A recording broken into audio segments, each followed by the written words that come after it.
얼굴에 큰 점이 있는 사람이 있습니다. 이 사람은 자신의 얼굴에 난 점을 맞듣지 않아 합니다. 어느 날 한 화가가 그에게서 초상화를 그려달라는 부탁을 받았습니다. 화가는 어떻게 해야 할까요? 가장 쉬운 일은 점을 그리지 않는 것일 테고, 그 다음으로 쉬운 방법은 얼굴에 있는 그대로 점을 그리는 일이 될 것입니다. 얼굴을 아주 작게 두어 굳이 점까지 그리지 않아도 되는 구도도 생각해 보았으나 이것을 초상화라 할 수는 없을 것입니다. 이런 제기는 어느 누구에게도 반가운 것이 아니겠지요. 둘러 적었지만 사실 이 화가의 고민은 곧 저에 관한 것입니다. 세상을 살아가는 사람들에게 저마다 상처들이 점처럼 찍혀 있고, 물론 저에게도 숨겨지지 않는 큰 점 같은 상처가 있을 것입니다. 이때의 글은 사람의 상처와 얼마나 마주해야 할까요?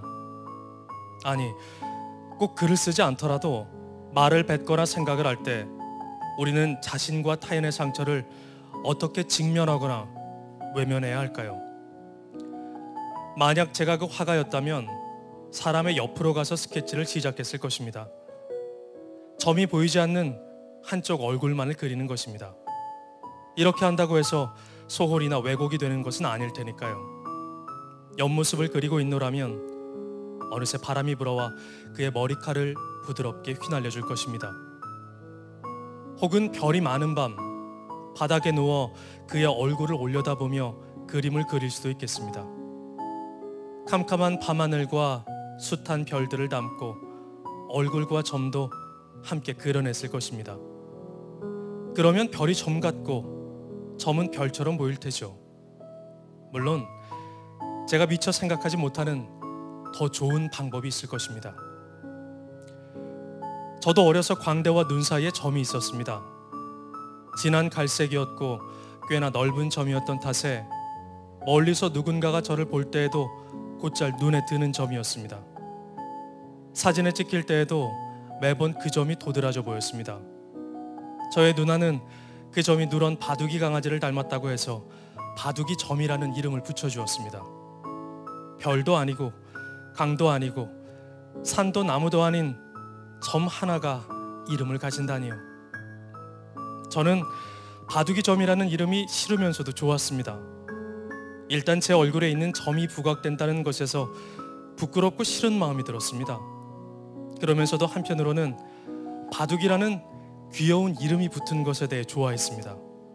그래서 거울 앞에서 혼자 점의 앞부분을 강아지의 머리로 여기고 뒷부분을 꼬리처럼 생각하며 눈으로 선을 그어보기도 했습니다. 나이가 들수록 바둑이 점은 점점 넓어졌습니다. 몸이 자라고 얼굴이 커지면서 생기는 당연한 일이었습니다. 지금 제 얼굴에는 당시 있던 점이 보이지 않습니다. 점이 갈수록 넓어지고 색이 연해지면서 피부와 크게 다르지 않게 된 것입니다. 저의 바둑이 점은 그렇게 사라졌습니다. 이 슬프지 않은 일을 함께 슬퍼해 주셨으면 좋겠습니다. 한 해의 끝에서 생각을 해보니 슬픈 일이 하나 떠올랐습니다.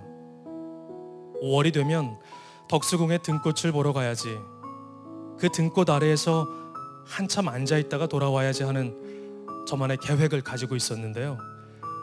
그렇게 하지 못한 채 지난 봄 5월의 시간을 다 흘려보냈습니다. 다시 새로 5월이 오려면 시간은 가장 매섭게 추운 길을 지나야 할 것입니다. 이 슬픈 일도 함께 슬퍼해 주셨으면 합니다.